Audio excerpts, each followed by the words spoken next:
Hi, I'm Paul Turner, and in this tutorial I'm going to take you through the steps required to set up a Ki Pro GO2 for recording and playback to and from remote NAS or SMB storage.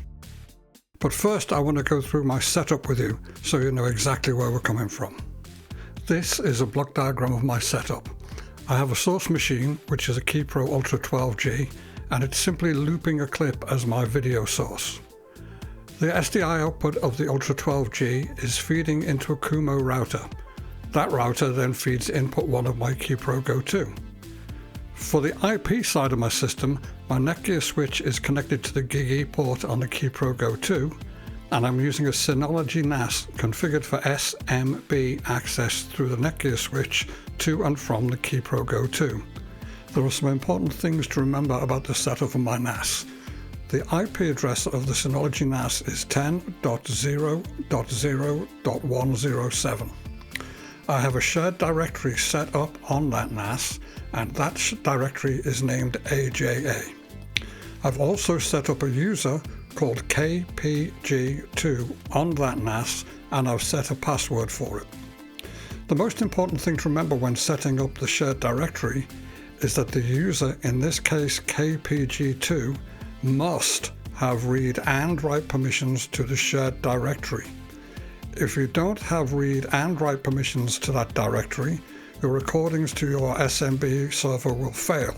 And this is true even if you only plan to play back from the SMB share, as the Ki Pro GO2 will frequently check that SMB share is available by writing a small test file to it and then deleting that file. So this is a very important thing to remember about the setup of your NAS or SMB server, whichever that might be. This is a view of the management screen of my Synology NAS system. Your UI may look slightly different, of course, but the steps are basically the same. I have several shared directories on my NAS, but the one to pay attention is the one labelled AJA. I've set this up for SMB access, and I've made sure that the user named KPG2 has read and write permissions to this directory. If we take a look inside that directory, we can see that at the moment there are no clips or subdirectories other than the recycling bin in the directory. So now let's take a look at the Ki Pro GO2. This is the web UI of my Ki Pro GO2. For this demo, it's receiving SDI video from my source Ki Pro Ultra 12G through my Kumo router, and only channel 1 has been enabled. We're recording H.265, and we can see that we're recording to the USB port number 1 on this machine. We're going to change that to use the SMB share instead, but first we have to give the Ki Pro Ultra the parameters it needs to be able to communicate with the share. So let's scroll down this menu. This, by the way, is the media menu of the Ki Pro GO2, until we see the area of the SMB configuration, and we're going to enter data there. The first thing we're going to do is enter the information for the SMB server and share. So I'm going to click in this box, and we're going to enter the IP address of the SMB share, which is 10.0.0.107. That's in my case. In your case, the address will undoubtedly be different. Of course, you could use a domain name here if your setup uses a DNS server that can resolve the IP address for you. In that case, instead of entering an IP address, you simply enter 2 backslashes followed by the domain name of your NAS system. Next, we're going to detail the directory which is physically shared, with read and write permissions for use with this user. As I've mentioned earlier, this is an extremely important point. The top level share must have read and write permissions, or this is not going to work. In my setup, this directory happens to be named AJA.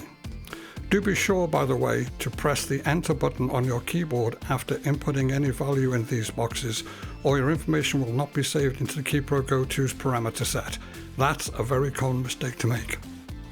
So I'm going to go ahead and press enter, and when I do, you'll see that the box is now black with white text in it, and that tells me that this information has been accepted into the system. Now we're going to set up a directory inside my share, which will be the target that I'm going to read and write from. And I'm going to call that directory SMB demo and hit enter. Leave the SMB dialect set to auto. This parameter will be negotiated with the NAS system by the Ki Pro GO2, and you don't need to worry about it unless you see some issues with record speeds. I don't happen to have a Windows domain, so I'm ignoring that item, but I do have a username for connecting to the NAS. As I mentioned earlier, the user that I've set up with read and write permissions to the AJA directory on my SMB Share is KPG2. So let's go ahead and enter that.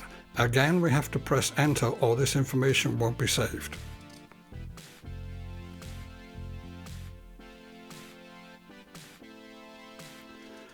Now we're going to input the password that I configured on the SMB Share for user KPG2, and again hit the enter key, and then click on Save Password. The system will tell you for sure that the password is being saved. While I'm here, I'm going to go ahead and set the playback source to also be the SMB Share. So from now on, playback for this Ki Pro GO2 will come from the SMB directory we've just detailed.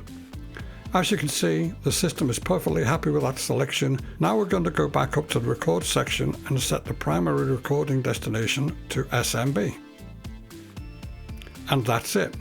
We're now ready to record to the SMB Share. Once again, let's just take a quick look at the directory on my SMB Share labeled AJA, and you can see that it's empty.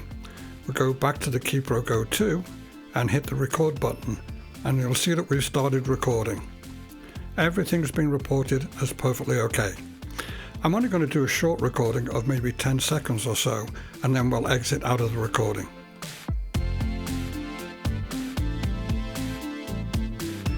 If we now go back to our SMB Share, you'll see that the system has automatically created the SMB demo directory that we detailed. If the directory already existed, the system would happily record into that. But in my case, the directory didn't exist prior, so the Ki Pro GO2 has created that directory, and inside that directory we can see my SMB clip. If we go back to the Ki Pro GO2 and tell it to play back my clip, here it is. This is the clip that we just recorded, playing back from the SMB Share, having just been recorded to that SMB Share. That's all there is to it.